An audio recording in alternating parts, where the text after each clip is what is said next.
अस्सलाम वालेकुम beautiful people, कैसे हैं आप लोग। आई होप आप सब अच्छे होंगे। अच्छा, आज मेरा ना गला बहुत ज़्यादा ख़राब है तो इसलिए मेरी आवाज़ थोड़ी ऐसी लग रही है। हम लोग जा रहे हैं विला नोवा क्योंकि आज है चांद रात और हमने हिना आर्टिस्ट बुक करी है। हम 4-5 लेडीज़ हैं तो हम लोग मेहंदी लगवाएंगे आज।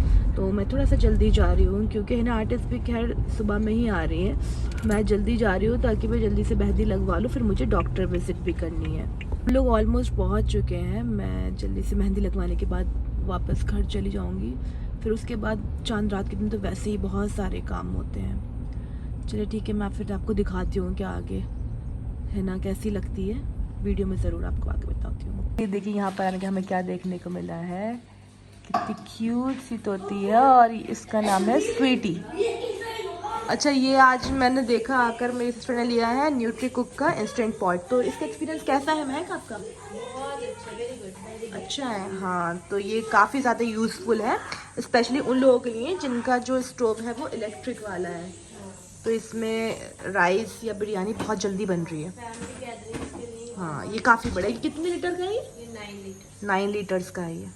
काफ़ी ज़्यादा वेट करने के बाद फाइनली हमारी हिना आर्टिस्ट आ ही गई थी। हमने बुक करी थी उनसे सिर्फ बैक साइड के लिए, बट जब मैंने उनके डिज़ाइंस देखे तो बहुत प्यारे लगे। तो मैंने कहा मुझे ऑल 4 साइड्स पे चाहिए, बट उसके लिए ये हुआ कि टाइम ज़्यादा लग गया। और मेरे देखिए कितनी ब्यूटीफुल लगाई उन्होंने, डिज़ाइन बहुत प्यारे लगाए थे और मेहंदी भी बहुत खूबसूरत लग रही थी, बहुत क्लीन थी और कलर भी बहुत प्यारा आया। वो आपको थोड़ी देर बाद देखने को मिलेगा। अच्छा, मैं जल्दी से मेहंदी लगवा के और मैं निकल गई थी क्योंकि हमें रास्ते में से पिक करना था अपने ब्रदर को। वो रहता है अलकूज़ में, तो हमें अलकूज़ जाना था पहले उसको पिक करने के लिए, और फिर जो था हमने उसको वहाँ से पिक करके हम लोग निकल गए थे अपने घर के लिए। घर पहुँचते पहुँचते ऑलमोस्ट इफ्तार का टाइम हो चुका था। तो मेरे हाथों पे तो मेहंदी लगी थी, तो मेरे बेटर हाफ ने और मेरे भाई ने जितना भी हो सका उन्होंने इफ्तार के लिए कर लिया था क्योंकि लास्ट रोज़ा था तो इतना कुछ ज़्यादा करना था भी नहीं। खैर हम सब ने जो था रोज़ा इफ्तार करा और फिर वो लोग निकल गए थे अपने किसी काम के लिए। अच्छा, ये वो वाला डे था जिस दिन एक्लिप्स था, तो मैंने भी भाई लाइट्स ऑफ करके और थोड़ा सा काम माहौल करके और एक्लिप्स देखा बैठकर लाइव जो आ रहा था। जो हम सुबह से चांद रात कर रहे थे तो हमें पता चला कि एक्चुअल में यहाँ पर डिक्लेयर हो गया कि हमारे पूरे 30 रोज़े होंगे। तो हमें इतनी खुशी हुई कि एक दिन और मिल गया हमें रोज़ा रखने के लिए और फिर जो तैयारियां रह गई थी वो भी करने के लिए। तो हम आराम से सोए और फिर नेक्स्ट डे देखिए मेरा मेहंदी का कलर, वाओ! और ये ईद के दिन तो ना और भी ज्यादा प्यारा हो गया था, बिल्कुल ब्लैक हाथ हो गए थे, बहुत प्यारा कलर भी था और डिजाइन भी बहुत अच्छा लग रहा था। अच्छा, पूरे दिन काम करने के बाद फिर मैं शाम में निकल गई थी मॉल क्योंकि मुझे ईद के लिए कुछ गिफ्ट्स लेना थे। तो मैं मॉल निकल गई थी, अपने आप अकेले ही चली गई थी मैं क्योंकि मॉल जो हमारे घर के बहुत पास में है। तो इसलिए मैं पहले मैक्स गई, मैक्स से मैंने जो थोड़ा बहुत मुझे सामान लेना था वो लिया। फिर मैं चली गई थी R&B, वहाँ से कुछ सामान लेके और अब जो था मैं घर के लिए निकल चुकी थी। अच्छा, मैं गई थी सहारा सेंटर। सहारा सेंटर जो है तो शारजा का सबसे बड़ा मॉल, बट ये है कि वो दुबई में रेलिंग है, बीच में क्रॉसिंग है। आपको राइट साइड में है दुबई और लेफ्ट साइड में है सहारा सेंटर और शारजा। तो ये देखिए, ये जो लेफ्ट साइड में है ये शारजा है, सामने जो आपको दिख रहा है ना रेड सी वो है नेस्टो, तो वो साइड है दुबई की। तो हमारे घर से वॉकिंग डिस्टेंस है, हार्डली 5 से 6 से 7 मिनट लगते हैं मुझे आने के लिए क्योंकि नेस्टो के आसपास ही हमारा घर भी है, हमारी बिल्डिंग जो है नेस्टो के आसपास है। तो ये देखिए मैंने आपको दिखा दिया, वो है सहारा सेंटर और वो है सामने नेस्टो, तो वॉकिंग डिस्टेंस का है।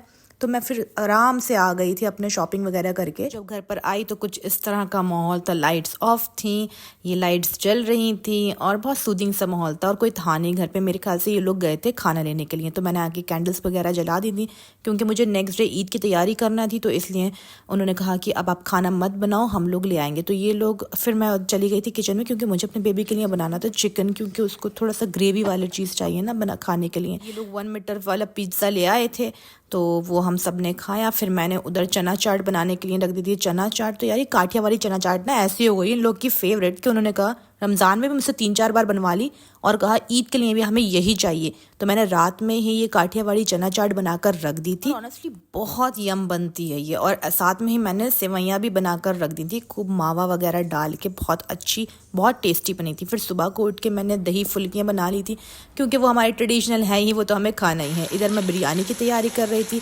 यखनी हो रही थी। दूसरी साइड रेडीमेड जो कबाब्स आते हैं ना चिकन के, वो मैंने मंगवा लिए थे। मैंने कहा था वो भी थोड़ा सा फ्राई कर लूँगी क्योंकि शामी कबाब बनाने का तो टाइम नहीं मिलेगा मुझे, और फिर हमें शाम को भी जाना है तो वहाँ पे तो ऑब्वियसली होंगे ही। तो मैंने ये फ्राई करना स्टार्ट कर दिए थे। इधर हमारे गेस्ट जो आए थे वो लेकर आए थे केक, तो ये केक भी बहुत ही डिलीशियस था।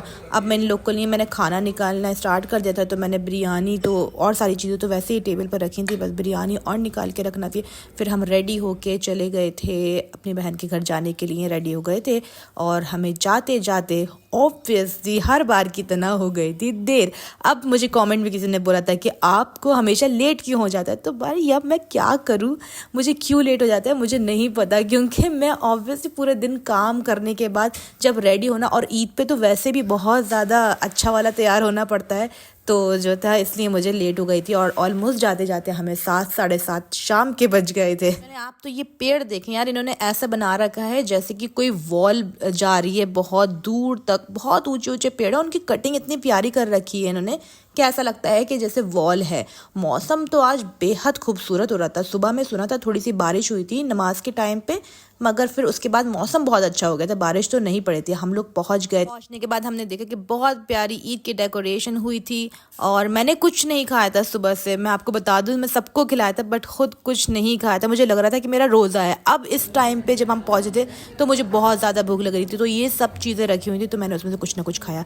उसके बाद आई गिफ्ट्स की बारी, जो हम लोग एक दूसरे को गिफ्ट देते हैं। बेसिकली इट्स अ ईदी। अब अपने इंडिया पाकिस्तान में तो ये होता है ईदी का मतलब पैसे। हम लोग क्या करते हैं, गिफ्ट्स एक्सचेंज करते हैं, कुछ भी हो सकता है उसमें। Basically it's a exchange of love for us.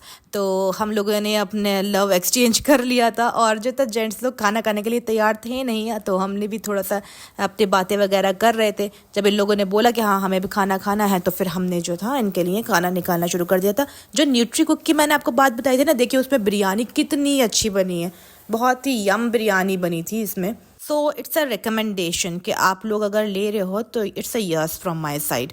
बहुत अच्छा ये प्रोडक्ट है और वन टाइम इन्वेस्टमेंट है। अच्छा, उसके बिरयानी के साथ साथ जो बना था वो चिकन बना था, इजी चिकन था, बहुत यम था, दही बड़े भी थे, सिवैयाँ भी थी, सैलेड, और जो यम्मीस्ट बना था वो था शामी कबाब। वो सिर्फ अम्मा बनाती हैं, वो हमसे नहीं बनते हैं। अच्छा, शीर थी, और ये सिवैयाँ जो थी वो रबड़ी के साथ थी, और स्टू बहुत यम था। खैर सब ने खाना वगैरह खा लिया था, सब अपना अपना देख रहे थे कि कोई अपने गेम्स खेल रहा था, कोई कुछ कर रहा था, हम तो रिलैक्स कर रहे थे। फिर हमने सोचा हम भी थोड़ी सी आउटिंग करते हैं, तो हम गर्ल्स निकल गए थे आइसक्रीम खाने के लिए बाहर। जब वहाँ पर ना कम्युनिटी वालों ने क्या करा था, पहले तो रमज़ान करीम की डेकोर कर रखी थी। अब जब हम आज गए थे तो उन्होंने ईद मुबारक की कर रखी थी। तो भाभी बोली यहाँ पर डेकोरेशन हुई हुई है, तुम्हें तो अपनी वीडियो बनाना होगी, बना लो। तो ये देखिए मैंने उसकी वीडियो बनाई है। ये ईद मुबारक की डेकोर हुई हुई थी, बहुत प्यारी सी डिसेंट सी थी। मैं आपको दिखाती हूँ, देखो ईद मुबारक लिखा हुआ है। फिर हम लोग जो थे आइसक्रीम वगैरह लेकर आ गए थे घर पर, और ये देखो मेरे बहन के घर पे भी थोड़ा सा लाइटिंग वगैरह हो रखी है।